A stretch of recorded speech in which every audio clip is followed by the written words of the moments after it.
ارشاد فرمایا وَإِذْ اور یاد کرو جب استسقا پانی طلب کیا موسیٰ علیہ السلام نے لِقَوْمِهِ اپنی قوم کے لیے، جب بنی اسرائیلی ریگستان میں ہیں اور انہیں پانی کی حاجت ہوئی، من و سلوہ تو نازل ہو رہا ہے، بادل انہیں دھوپ پہ سایہ دے رہا ہے اور رات کے وقت نورانی ستون نازل ہو رہا ہے، پیاس لگی، اللہ تبارک و تعالی نے حکم فرمایا کہ اے موسیٰ آپ پتھر پر اپنا عصا مارے۔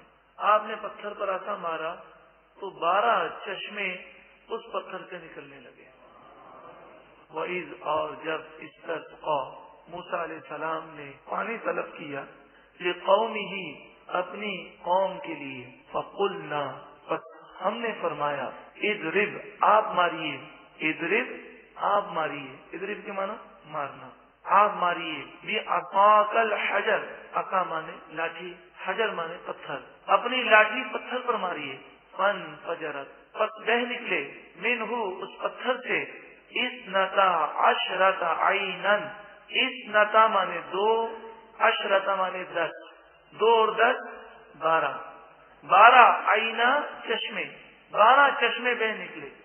قد بے شک علم کل اناس مشربہم ہر گروہ نے اپنے پینے کی جگہ کو پہچان لیا، یعنی جھگڑا نہیں ہوا اس چشمے سے میں پیوں گا، اس چشمے سے ہم پیئیں گے، ایسا کوئی معاملہ نہیں ہوا، بلکہ 12 قبیلے تھے، ہر ایک کے دل میں اللہ تعالیٰ نے یہ بات ڈال دی کہ یہ چشمہ تمہارے لیے ہے، وہ چشمہ اس کے لیے ہے۔ قد علم کل اناس مشربہم، مشرب کہتے ہیں پینے کی جگہ، ہر گروہ نے پینے کی جگہ کو پہچان لیا۔ کلو کھاؤ، واشربو اور پیو، من رزق اللہ اللہ کی دی ہوئی روزی سے، ولا تعثوا فی الارض مفسدین اور زمین میں فساد کرتے ہوئے نہ پھرو، گناہ مت کرو، فساد نہ کرو۔ نعمت کا بیان بھی ہے اور انہیں نصیحت بھی ہے۔ اب ان کی ناشکری کا ذکر ہے، لیکن اس سے پہلے عرض کروں کہ تمام انبیاء علیہم الصلاۃ والسلام کی شان بہت بلند و بالا ہے، لیکن سید الانبیاء صلی اللہ علیہ وآلہ وسلم تو تمام نبیوں کے سردار ہیں۔ جو معجزات اللہ تعالیٰ نے نبیوں کو عطا فرمائے، وہ تمام معجزات بلکہ ان سے بڑھ کر معجزات میرے آقا صلی اللہ علیہ وآلہ وسلم کو عطا فرمائے۔ پتھر سے پانی کا نکلنا عظیم الشان معجزہ ہے، لیکن انگلی سے پانی کا نکلنا یہ اس سے بڑا معجزہ ہے۔ بخاری و مسلم اور دیگر احادیث کی کتابوں میں واضح طور پر یہ بات موجود ہے۔ غزوہ تبوک کے موقع پر نبی کریم صلی اللہ علیہ وآلہ وسلم اور اس کے علاوہ صلح حدیبیہ کے موقع پر جبکہ صحابہ کرام کی تعداد 1400 یا 1500 تھی، اس کے علاوہ کئی اور مقامات پر نبی کریم صلی اللہ علیہ وآلہ وسلم نے اپنا دست مبارک پانی کے برتن میں رکھا اور آپ کی 5 انگلیوں سے پانی کی نہریں جاری ہو گئی۔ حضرت جابر سے کسی نے پوچھا کہ آپ لوگوں کی تعداد کتنی تھی، تو حضرت جابر نے صلح حدیبیہ کے موقع پر جو تعداد تھی اس کا ذکر کیا اور فرمایا ہماری تعداد تو صرف 1500 تھی، مگر پانی اس قدر کثرت سے تھا، اگر 1,00,000 بھی ہوتے تو یہ پانی کافی تھا۔ اگر آپ ایسے کئی واقعات اور حضور کی شان اور اللہ تعالیٰ نے حضور کو جو مقام دیا اس کی تفصیل پڑھنا چاہیں تو حضرت علامہ مولانا شفیع اوکاڑوی رحمت اللہ تعالی علیہ کی کتاب ذکر جمیل کا مطالعہ فرمائیے۔ ذکر جمیل ارشاد فرمایا وَإِذْ اور یاد کرو جب قلتم اے بنی اسرائیل تم نے کہا یا موسیٰ اے موسیٰ لن نصبر ہرگز ہم صبر نہیں کر سکیں گے علی طعام واحد ایک کھانے پر ہم صبر نہیں کر سکتے، یعنی انہوں نے کہا کہ من و سلوہ کھا کھا کر ہم تھک گئے ہیں۔ فادع لنا ربک آپ دعا کیجئے ہمارے لیے اپنے رب سے، یخرج لنا وہ نکالے ہمارے لیے، مما تنبت الارض وہ چیزیں ہمارے لیے پیدا کرے جو زمین اگاتی ہے، من بقلھا یعنی بقل ان سبزیوں کو کہتے ہیں جو پتے سمیت پکائی جاتی ہیں، جیسے پالک ہے، میتھی ہے، ساگ، وقصائھا قصاء عربی میں ککڑی کو کہتے ہیں، ککڑی. وفومہا، فوم لہسن کو بھی کہتے ہیں اور گندم کو بھی کہتے ہیں. وعدسہا، عدس مسور کی دال کو کہتے ہیں. وبصلہا، بصل پیاز کو کہتے ہیں. تو کہنے لگے من و سلوا کھا کھا کے ہم تھک گئے ہیں، ہمیں ساگ ملے، ککڑی ملے، لہسن گندم ملے، مسور کی دال ملے، پیاز ملے، ایسی چیزیں ملے جو زمین سے اگتی ہیں. یہ ان کی ناشکری کا بیان ہے. آج ہمارے یہاں بھی ناشکری کی کیفیات پائی جاتی ہیں. پھر جب روزی بند ہو جاتی ہے تو پھر روتے ہیں کہ نہ جانے کیا ہو گیا. ایسے کئی لوگ ہیں جو دسترخوان پر آ کر نخرے کرتے ہیں. بسا اوقات ایسا بھی سنا گیا کہ پلیٹوں کو اٹھا کر پھینک دیتے ہیں، نمک زیادہ ہو جائے کم ہو جائے، شور شرابہ کرتے ہیں. جس نبی کے ہم ماننے والے ہیں، آقا تو جہاں صلی اللہ علیہ وآلہ وسلم، آپ کی عادت کریمہ یہی ہے کہ کبھی بھی آپ نے کھانے میں عیب نہیں نکالا. کھانے کا جی چاہتا تو کھا لیتے، نہ چاہتا تو نہ کھاتے، لیکن آپ نے کبھی کھانے میں عیب نہیں نکالا. اور رزق کی بے قدری یہ رزق کی تنگی کا سبب ہے. آج ہماری شادیوں میں، ہمارے گھروں میں روزی کی بے حرمتی کی جاتی ہے.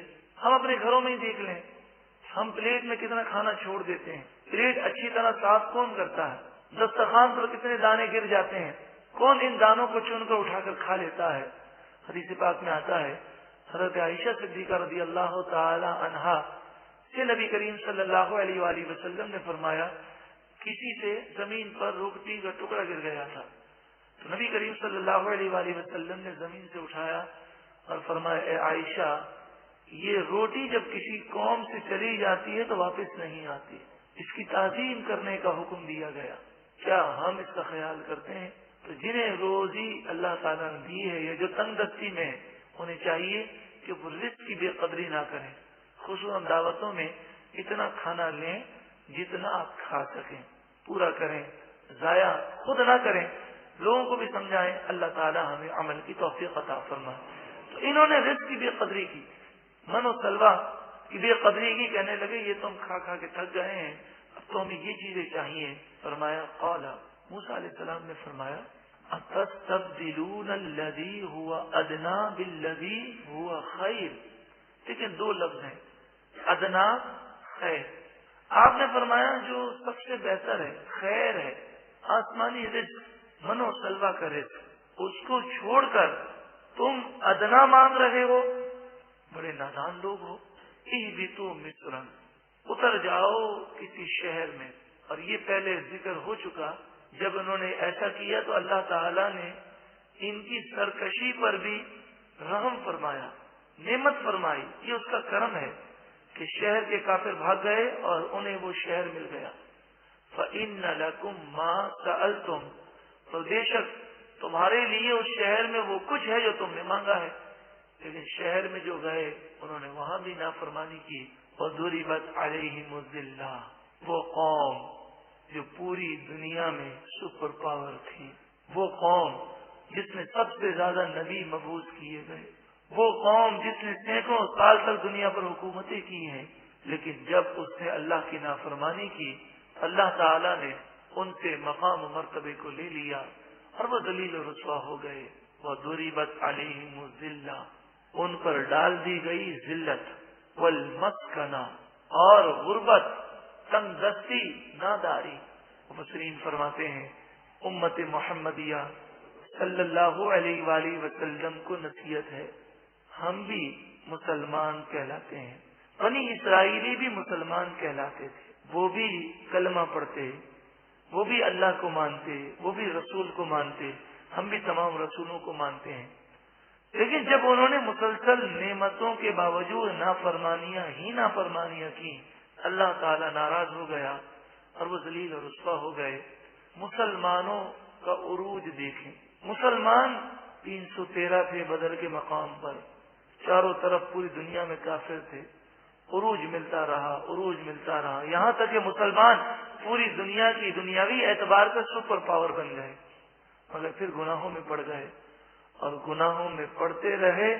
آخرکار وہ وقت آیا کہ آج ہم اتنے سارے ہونے کے باوجود ذلیل و رسوا ہیں، پریشانیاں ہیں، دشمن حاوی ہوتا جا رہا ہے، قرآن و حدیث سے وابستہ ہوں گے تو انشاءاللہ پھر کھویا ہوا وقار نصیب ہو جائے گا۔ وباؤ، اور وہ مستحق ہو گئے، بغضب من اللہ، اللہ کے غضب کے مستحق ہو گئے، یعنی اللہ تعالیٰ نے غضب فرمایا ان کے کرتوتوں کی وجہ سے۔ ذالک بأنہم کانوا یکفرون بآیات اللہ، یہ اس وجہ سے کہ وہ اللہ کی آیتوں کا انکار کیا کرتے تھے۔ وَيَقْتُلُونَ النَّبِيِّينَ بِغَيْرِ الْحَقِّ، اور ناحق انبیاء کو شہید کیا کرتے تھے۔ یہ قوم اتنی سرکش ہو گئی کہ نیکی کی کوئی دعوت دیتا تو اسے وہ مارنے کے لیے کھڑے ہو جاتے، یہاں تک کہ انبیاء نے جب انہیں راہ ہدایت کی بات کہی تو انہوں نے انبیاء کو شہید کیا۔ حضرت زکریا علیہ السلام کو اسی قوم نے شہید کیا، حضرت یحییٰ علیہ السلام کو اس قوم نے شہید کیا، بلکہ ایک تفسیر میں تو یہ لکھا کہ بنی اسرائیل میں انبیاء کی کثرت تھی، ہر شہر میں بسا اوقات الگ الگ نبی ہوتے، تو یہ لوگ ایک دن اٹھے صبح کے وقت، انہوں نے کہا کہ تمام انبیاء کو نعوذ باللہ من ذالک ہمیں شہید کرنا ہے۔ روایت میں آتا ہے، تفسیر میں مفسر فرماتے ہیں کہ انہوں نے ایک دن میں 43 انبیاء کو شہید کر دیا، اور پھر مبلغین کھڑے ہوئے، انہوں نے انہیں سمجھایا کہ تم نے کیا کیا، تو 120 تقریباً مبلغین کو شام کو انہوں نے شہید کر دیا۔ یہ نہ خود اچھا عمل کرتے تھے اور نہ ہی کوئی اچھی بات کی دعوت دے تو اسے پسند کرتے تھے۔ ذالک بما عصوا، یہ ذلت و رسوائی اس وجہ سے ہے کہ انہوں نے عصوا نافرمانی کی، وکانوا یعتدون، اور وہ حد سے بڑا کرتے تھے۔